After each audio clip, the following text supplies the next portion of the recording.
ഈ കുഞ്ഞു മാലാക എത്രയോ ദിവസമായി മരണവേദന സഹിച്ച് കോഴിക്കോട് മിംസ് ആശുപത്രിയിൽ വെന്റിലേറ്ററിൽ അതീവ ഗുരുതരാവസ്ഥയിൽ ചികിത്സയിൽ കഴിയുകയാണ്.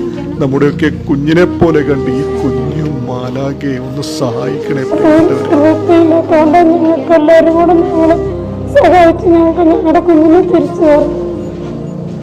അസ്സലാമു അലൈക്കും, എല്ലാവർക്കും നമസ്കാരം. അമർഷാനാണ്. പ്രിയപ്പെട്ടവരെ, ഞാനിപ്പോൾ ഉള്ളത് കോഴിക്കോട് മിംസ് ആശുപത്രിയിൽ കണ്ണൂർ ജില്ലയിലെ ഇരുവാട്ടി പ്രദേശത്ത് താമസിക്കുന്ന 3.5 വയസ്സ് മാത്രം പ്രായമുള്ള സ്റ്റാലിൻ തോമസ് എന്ന് പറയുന്ന കുഞ്ഞു മാലാക ഒരു പനി വന്നതിനെ തുടർന്ന് തലകറങ്ങി താഴെ വീണ് പിന്നീട് അബോധാവസ്ഥയിൽ എത്രയോ ദിവസങ്ങളായി വെന്റിലേറ്ററിൽ അതീവ ഗുരുതരാവസ്ഥയിൽ ചികിത്സയിലാണ്.